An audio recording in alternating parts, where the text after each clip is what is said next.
Somewhere over the Pacific, a single American fighter climbed toward 30,000 feet. His squadron had already turned for home. His fuel gauge told him to follow.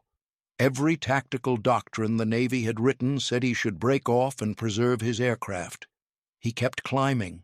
Below him, a Japanese strike force was forming up, preparing to hit the fleet. Their radio chatter was confident, organized, professional. They had no idea he was still there. What happened next would rewrite how the Navy thought about lone wolf aggression and the psychological architecture of enemy coordination. The Central Pacific in late 1943 was a corridor of violence stretching across thousands of miles of open water. American carriers had begun their long offensive thrust toward the Japanese home islands, island hopping through atolls and volcanic outcroppings that most Americans had never heard of before the war. Tarawa, Makin, Kwajalein. Each name entered the national vocabulary wrapped in casualty reports and grainy newsreel footage. For the pilots aboard the fast carriers of Task Force 50, these islands were waypoints in an industrial campaign of attrition. The Japanese had fortified them with airstrips, supply depots, and layered defensive networks. American strategy required neutralizing each one before amphibious forces could land. The tool for that neutralization was carrier aviation. By November 1943, the Essex-class carriers had arrived in force, bringing with them a new generation of aircraft and aircrew trained in the hard lessons of Midway, Coral Sea, and the Guadalcanal. Campaign. The Grumman F-6F Hellcat had replaced the older Wildcat as the fleet's primary fighter. It was faster, more heavily armed, and could climb to altitudes that gave American pilots a decisive advantage in the opening moments of any engagement. But altitude alone did not win battles. The Japanese had refined their own tactics. Their strike coordination had become sophisticated, using radio discipline and precise timing to mass aircraft over targets before American combat air patrols could respond. A single carrier could launch a coordinated strike of torpedo bombers, dive bombers, and fighter escorts that arrived over an American task force in waves, overwhelming defensive screens through sheer volume. The American response was to push fighter patrols farther out, higher up, and keep them there longer. This created a problem: fuel. The Hellcat's range was generous by 1943 standards, but extended patrols burned through reserves quickly. Doctrine demanded that pilots return to their carriers with adequate fuel margins for landing, potential wave-offs, and the possibility of deck fouling. The men who flew these patrols understood the math. They also understood that the math sometimes conflicted with what they saw in the sky. On the morning this story begins, the weather over the Central Pacific was characterized by scattered cumulus building to the west, visibility excellent at altitude, and a light wind out of the northeast that barely disturbed the swells below. The carriers were operating in a loose formation, their wakes tracing parallel lines across water so blue it seemed to absorb the sky. The fighter direction officers in the combat information centers below decks were tracking radar contacts, plotting vectors, and managing the intricate choreography of launch and recovery cycles. Their voices crackled through the radio circuits, calm and professional, issuing course corrections and altitude assignments with the detached precision of air traffic. Controllers. Everything was proceeding according to plan. And then a single pilot decided that the plan was wrong. If this history matters to you, tap like and subscribe. Lieutenant Commander Edward Henry O'Hare had been dead for 3 days when the pilot who would inherit his aggressive philosophy climbed into his cockpit that November morning. The connection was not direct, but it was real. O'Hare had established something at the beginning of the war, during the desperate months of early 1942, when the Navy was learning what carrier aviation could actually accomplish against determined opposition. He had proven that a single fighter, handled with precision and audacity, could disrupt an entire enemy formation. The pilot preparing for launch that morning had studied O'Hare's engagement reports during training. He had internalized the central lesson: that initiative often mattered more than numbers, and that the psychological effect of unexpected aggression could multiply the tactical effect of firepower. His name was Lieutenant Robert Duncan. He was 24 years old, from a small town in Oregon where his father ran a hardware store and his mother taught elementary school. Before the war, he had planned to study engineering at Oregon State. The Japanese attack on Pearl Harbor had redirected that trajectory into the Navy's Aviation cadet program, where instructors had noted his unusual combination of patience and calculated risk-taking. Duncan did not look like a warrior. He was of medium height, with a quiet demeanor that some mistook for passivity. In the ready room, he rarely spoke unless asked a direct question. His fellow pilots called him Ghost, partly because of his silence and partly because of his habit of disappearing from social gatherings without announcement. But in the cockpit, something changed. Flight instructors at Pensacola had written in his training file that Duncan possessed exceptional situational awareness and an instinctive understanding of three-dimensional geometry. He could visualize relative positions, closure rates, and intercept angles faster than most pilots could process basic altitude information. This gift made him lethal in air combat maneuvering exercises, where he consistently achieved position on opponents who should have had the advantage. What the instructors could not quantify was his stubbornness. Duncan had grown up in a household where finishing what you started was considered a moral obligation. His father had built the hardware business from nothing during the Depression, working 18-hour days and refusing to accept the failure that consumed so many neighboring enterprises. The lesson had transferred. Duncan believed that abandoning a task before completion was a form of cowardice, regardless of what the circumstances seemed to demand. This belief would define what happened next. The morning mission was routine, a fighter sweep ahead of a planned strike against Japanese positions on Mili Atoll. Duncan was leading a 4-plane division responsible for clearing the airspace of enemy fighters before the dive bombers and torpedo planes arrived. The weather briefing had been optimistic. Intelligence suggested minimal enemy air activity in the target area. Intelligence was wrong. The first indication that something had changed came 40 minutes into the patrol. Duncan's division was orbiting at 22,000 feet, roughly 60 miles northwest of the task force, when radar aboard the carrier detected multiple contacts bearing 270 at 90 miles. The fighter direction officer vectored Duncan's flight toward the contacts, providing continuous updates as the range closed. The contacts resolved into a formation of Japanese aircraft heading southeast. Through the haze at altitude, Duncan caught his first visual. The enemy formation was larger than expected, perhaps 30 aircraft arranged in a loose assembly that suggested a strike group still organizing for its attack run. He counted bombers, torpedo planes, and what appeared to be an escort of fighters climbing to cover the formation from above. Standard doctrine was clear. With 4 fighters against 30 enemy aircraft, Duncan's division should report the contact, maintain visual tracking, and await reinforcement. Engaging directly would accomplish little except the loss of American aircraft and pilots who would be needed for the sustained campaign ahead. Duncan reported the contact. He gave the position, heading, altitude, and composition with the precision his training demanded. Then he did something the Doctrine did not anticipate. He told his wingmen to take the other 2 aircraft and return to the carrier for fuel. He would maintain contact alone. The response from the fighter direction officer was immediate. He was ordered to break off and return with his division. The task force was launching additional fighters that would take over the intercept. His fuel state did not support extended engagement. Duncan acknowledged the order. He did not comply. What followed was not a planned act of insubordination.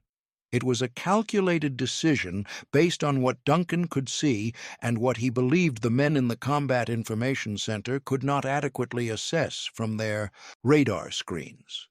The Japanese formation was still organizing.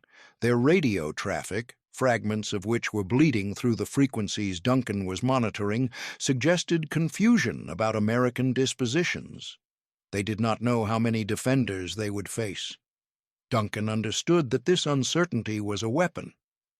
If the Japanese completed their organization and proceeded toward the task force in a coordinated mass, American defenses would face a serious challenge. The anti-aircraft gunners were effective, but they worked best against piecemeal attacks where they could concentrate fire. A well-coordinated strike that arrived in multiple waves with fighter escort could saturate the defensive envelope. But if that coordination could be disrupted, if the Japanese could be forced to scatter or delay while American reinforcements launched, the entire calculus changed. Duncan made his choice. He pushed the throttle forward and began climbing toward the enemy formation. The physics of his decision were unforgiving. At 24,000 feet, his Hellcat was burning fuel at an accelerated rate.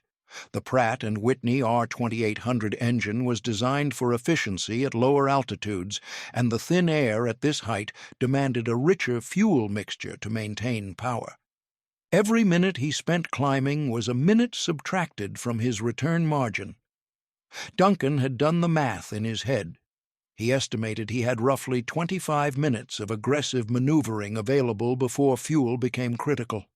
Beyond that window, he would be committed to a long glide toward the task force with no reserve for contingencies. 25 minutes to change the shape of an engagement.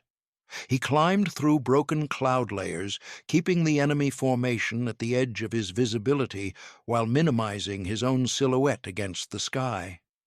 The Japanese fighters escorting the strike were above and ahead, their attention focused forward toward the anticipated intercept zone. They were not, expecting a threat from behind and below. At 28,000 feet, Duncan leveled off and began his approach. The first pass was not designed to destroy aircraft.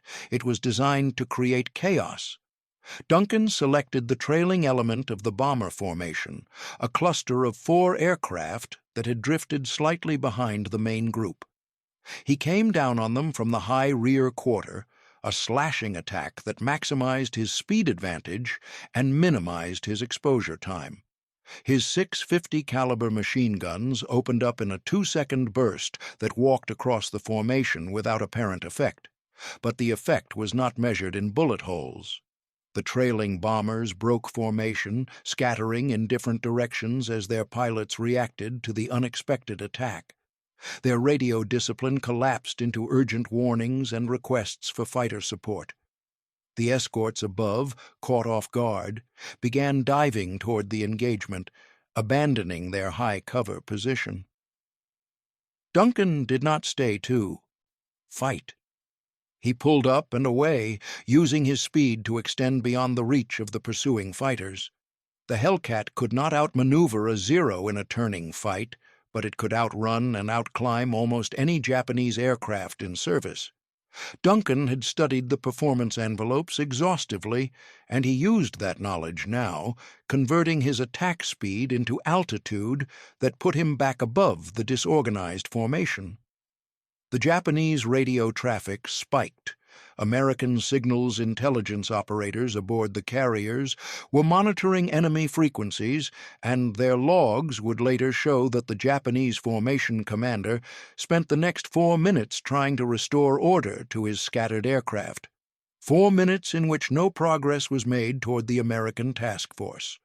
4 minutes in which additional Hellcats were climbing to altitude from the carrier decks below. Duncan was not finished. He repositioned and came down again, this time targeting the torpedo bombers at the formation's center. These were the most dangerous aircraft in the strike group, capable of crippling or sinking a carrier with a single well-placed weapon. Duncan knew that even a brief disruption to their approach would degrade the precision required for an effective torpedo attack. His second pass lasted perhaps 3 seconds. He fired into the formation, saw pieces separate from at least one aircraft, and pulled away as tracer fire from the bomber's defensive gunners reached toward him. Something struck his aircraft, a single impact that he felt through the airframe without seeing what had been hit. The Japanese formation scattered again. This time, they did not reform. The strike commander, faced with continuing harassment from an unknown number of American fighters and rapidly diminishing fuel reserves of his own, made the decision to abort. The surviving aircraft turned back toward their base, the carefully planned attack dissolving into a disorganized retreat. Duncan watched them go. His fuel gauge told him he had stayed too long. The return flight tested every assumption Duncan had made about his aircraft's capabilities. He was 63 miles from the task force when he completed his final attack run. His fuel state showed enough for perhaps 55 miles of cruise flight at optimal altitude and throttle setting. The mathematics were unambiguous. He would have to glide for the final segment, trading altitude for distance with no margin for error. Duncan began his descent. The Hellcat, for all its combat effectiveness, was not an elegant glider. Its airframe generated significant drag, and the propeller, even feathered, created additional resistance. But Duncan had practiced dead-stick approaches during training, and he had paid attention to the numbers that instructors provided about optimal glide ratios and sink rates. He trimmed the aircraft for best range, reduced throttle to idle, and watched the altimeter slowly unwind. The radio crackled with calls from the fighter direction officer, tracking his position and providing vectors to the carrier. They knew he was fuel critical. They were preparing for a straight-in approach with no pattern work. The deck cleared, and the landing signal officer alerted to a potential emergency. Duncan did not respond. He was saving every ounce of concentration for the approach, visualizing the carrier deck, calculating crosswind corrections, preparing for the precise moment when he would need to add power for the final flare, if any power remained. At 8,000 feet, his engine coughed. Fuel starvation. The tanks were not quite empty, but the remaining fuel had pooled in sections of the lines that the pickup could not reach at his current attitude. He had perhaps 30 seconds of intermittent power available, no more. Duncan waited. The carrier appeared through the haze, its deck pointed into the wind, the wake spreading white behind it. He was high, faster than optimal, but within the parameters for a successful approach if he managed his energy correctly. At 1,000 feet, 2 miles astern, he lowered his gear and flaps. The drag increased dramatically. His airspeed bled off faster than anticipated. For a moment he thought he had misjudged, that he would settle into the water short of the deck. But the sink rate stabilized, and the carrier grew larger in his windscreen, the landing signal officer visible now with his paddles extended. Duncan watched the paddles. Cut. He chopped what remained of his throttle, felt the aircraft settle, and caught the number 3 wire with a controlled impact that drove the breath from his lungs. The arresting gear hauled the Hellcat to a stop in less than 300 feet, leaving him sitting in the cockpit with a silent engine and empty tanks. The deck crew swarmed the aircraft. They found 13 bullet holes in the fuselage and tail surfaces, none in critical systems. They found fuel tanks with less than a gallon remaining between all reserves. They found a pilot who had gambled everything on a decision that Doctrine said was wrong. And they found something else when the intelligence debriefs were compiled. The Japanese strike that Duncan had disrupted never reformed. The scattered aircraft returned to their bases with weapons unexpended, their coordination shattered by a single fighter that should not have been there. The task force launched its own strikes without interference, achieving complete surprise against targets that had expected to be on the offensive. The tactical impact was immediate. The strategic impact would take longer to recognize. In the weeks following Duncan's unauthorized engagement, the intelligence community began piecing together what had actually happened in the skies over the Central Pacific. Captured documents recovered during later island campaigns included fragmentary after-action reports from Japanese aviation units. These reports revealed that the strike formation Duncan had attacked experienced what their analysts called cascading coordination failure, a breakdown in radio discipline and formation integrity that rendered the attack impossible to execute as planned. The Japanese attributed this failure to multiple American fighters conducting a coordinated intercept. They estimated they had faced between 8 and 12 Hellcats operating in pairs, using slash-and-run tactics designed to fragment formations without engaging in sustained dogfights. Their intelligence could not reconcile the damage they observed with any single aircraft scenario. Duncan had created the illusion of numbers through speed, aggression, and the exploitation of chaos. This finding caught the attention of tactical analysts at the Naval War College, who were studying patterns of fighter direction and combat air patrol deployment. The conventional assumption had been that intercepting large strike formations required numerical parity or superiority. Duncan's engagement suggested an alternative approach, that a smaller number of aircraft, properly positioned and aggressively handled, could achieve disproportionate effects through psychological disruption. The concept aligned with emerging research on what analysts called decision cycle interference, the idea that forcing an enemy to react faster than they could process information would degrade their effectiveness even without destroying their aircraft. Duncan had interrupted the Japanese formation's decision cycle repeatedly, never allowing them to stabilize their organization before introducing new chaos.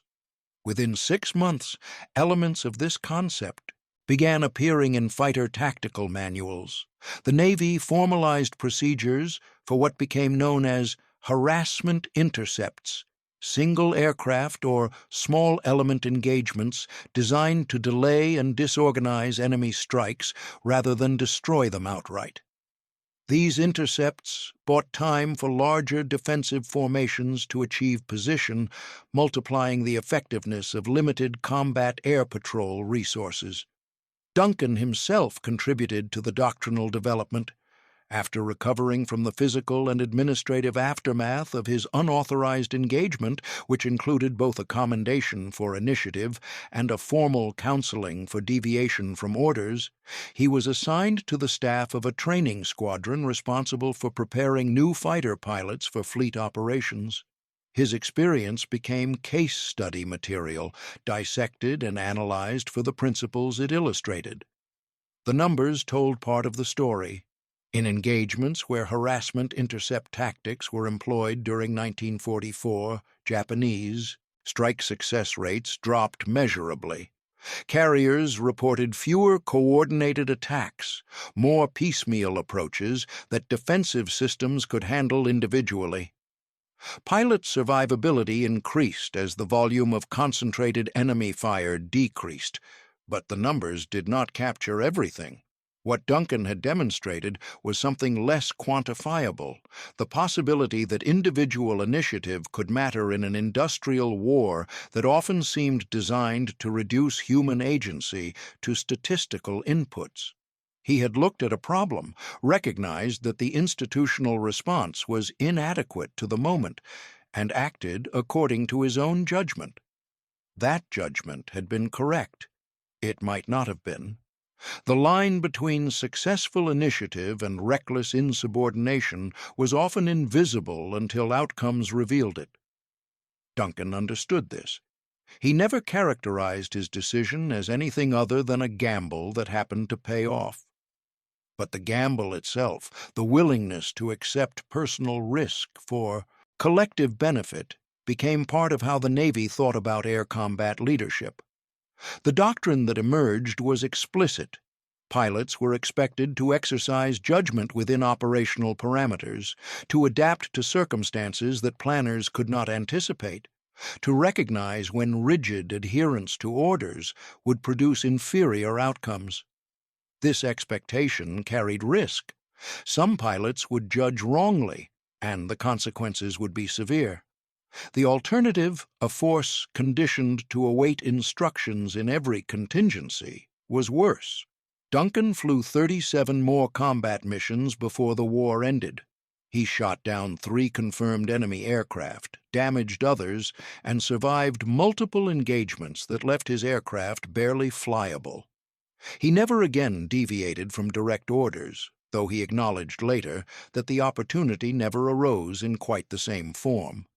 What stayed with him was not the fighting. It was the moment of decision, alone at 28,000 feet with enemy aircraft, filling his windscreen and every doctrine telling him to turn away. He had chosen to stay. He had chosen to believe that what he could see mattered more than what the rules prescribed. That choice had shaped everything that followed. Robert Duncan returned to Oregon in the autumn of 1945, decorated and depleted in ways that the ribbons on his chest could not express. He completed his engineering degree as planned, married a woman he had known since high school, and took over his father's hardware business when the older man's health began failing.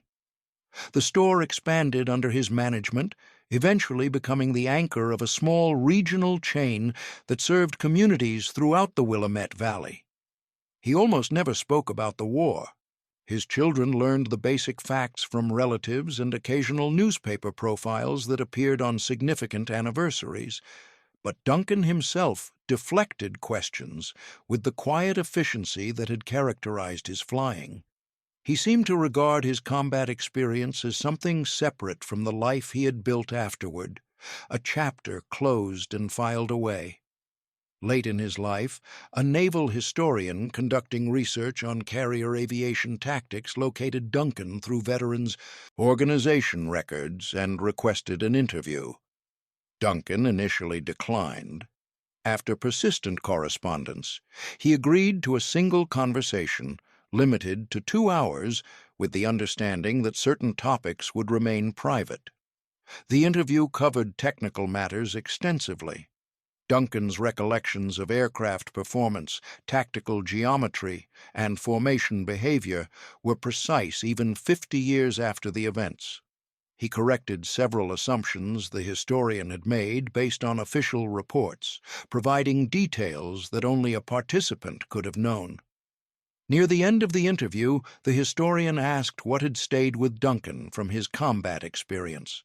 What had he carried forward into civilian life? Duncan was quiet for a long moment.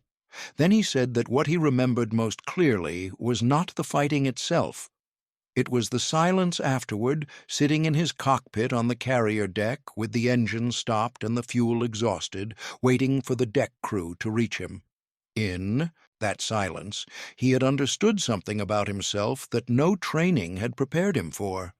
He had understood that obedience and responsibility were not the same thing. Obedience meant following orders because orders existed. Responsibility meant accepting consequences for outcomes, whatever decisions produced them. The Navy had trained him for obedience. Combat had forced him to choose responsibility. He had chosen to stay in the fight when the rules said leave. That choice might have killed him. It did not. But the choice itself, the willingness to bear the weight of outcomes rather than shelter behind procedure, had defined everything afterward. Running a business, raising children, participating in a community, all of it demanded the same fundamental capacity. The willingness to decide when decisions were difficult, the willingness to accept that you might be wrong and proceed anyway, the willingness to own what followed. Duncan said he did not think of himself as heroic. He thought of himself as someone who had been given a clear view of a problem and had done what the problem required. The fact that Doctrine disagreed was irrelevant. Doctrine was written by people who had not seen what he saw at that moment. The historian asked if he had any regrets. Duncan said he regretted the friends who had not come home. He regretted the years he had spent unable to talk about what he had experienced, the distance it had created between himself and people who could not understand. He regretted that war had been necessary at all, but he did not regret the decision. He could not regret doing what needed to be done. The interview ended shortly after. Duncan died in the spring of 2001, surrounded by family, his hardware empire long since sold to a larger corporation. His obituary mentioned his Navy Cross, his business achievements, his community service. It did not mention the 25 minutes over the Central Pacific when a single pilot's stubbornness had disrupted an entire enemy operation. That morning lived only in the tactical manuals that incorporated its lessons, the doctrine that carried its principles forward, the pilots who trained according to methods his example had shaped. Sometimes one person, in one moment, with nothing but judgment and will, can alter what seemed inevitable. The sky does not remember who climbed through it, but the choices made up there, where the air thins and the stakes clarify, those ripple forward through time, shaping futures their makers could never have imagined. Duncan had no way of knowing how many lives his decision ultimately touched. He only knew that when the moment came, he had not turned back, and that is what history asked of him.